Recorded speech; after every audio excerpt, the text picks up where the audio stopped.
경기도 산하 출연기관인 경기도 경제과학진흥원에서 소방과 방제 업무를 맡고 있는 박상준 씨. 15년을 용역업체 소속으로 일해온 박 씨는 지난해 꿈같은 소식을 접했습니다. 경기도 경제과학진흥원이 청소와 경비, 소방 업무 등을 담당해온 파견직들을 무기계약직으로 직접 고용한 겁니다. 2006년도 입사해서 지난 세월 동안 그 용역회사 소속이었죠. 용역회사가 이제 여러 번 바뀌었는데 그 용역회사가 아무리 같은 회사라고 그래도 그 특성상 1년에 한 번씩 연말만 되면은 근로계약서를 새로 씁니다. 매해마다 근로계약서를 따로 쓰지 않고 정규직이니까 아무래도 고용 안정만큼은 튼튼히 보장을 받았다 하고 저뿐만 아니라 가족들, 아마 주변 모든 직원분들도 마찬가지일 거예요. 그 가족분들이나 직원분들이라 정년 때까지는 걱정 없이 일을 할 수 있게 됐죠. 하지만 박 씨에겐 1년여 만에 또 다른 걱정거리가 생겼습니다. 지난달 경기도가 경기도 경제과학진흥원을 포함한 도사나 공공기관들을 경기 북부와 동부로 이전하겠다고 발표했기 때문입니다.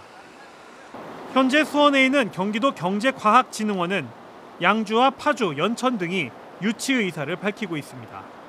조건이 좋은 상황에서 근무하셨던 분들은 상관이 없었을 것 같아요. 그런데 저희는 공무원이 아니거든요. 일반 직원이고 그리고 공무원 연금도 안 나오는 일반인이나 마찬가지거든요. 이런 분들이 옮겨간다 그러면은 모든 걸 다 포기하고 옮겨가야 됩니다. 저뿐만 아니라 그 가족 구성원까지. 그 가족 구성원 중에는 이제 사업을 하는 사람도 있을 테고 또 직장을 다니는 사람도 있을 테고 학교를 다니는 아이들도 있을 테고 그 저 하나 때문에 모두가 옮겨가야 되는 상황인데 이게 쉽게 포기하고 옮겨갈 수 있는 상황이 아니죠. 저희들 시설운영직 같은 경우는 급여가 한 200만 원 남짓밖에 안 되거든요.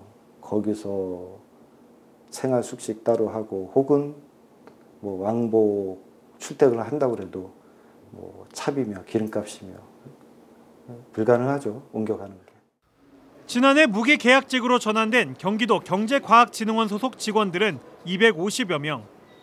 기관 이전 소식을 접한 이들 대다수는 박 씨와 같은 목소리를 내고 있습니다. 경기도는 이전하는 기관을 따라 전 직원이 이주를 해야 한다며 이사비를 지원하겠다고 밝혔지만 급여가 적은 무기계약직들이 거주지를 옮기기란 사실상 불가능한 이야기입니다. 당초에 어떤 절차나 이런 부분에 대한 협의체를 구성해서 의견을 조율했다고 하면 어떤 문제들이 굉장히 줄여가면서 이전에 대한 어떤 그런 부분을 긍정적으로 받아들일 수 있었을 텐데 지금 단계에서는 그런 것들이 전혀 없었기 때문에 어떤 부분을 도와주면 가겠냐라고 했을 경우에는 저희가 굉장히 좀 대답하기가 어려운 부분들이 없지 않아 많습니다. 지난달 경기도가 발표한 이전 대상 공공기관은 모두 7곳입니다.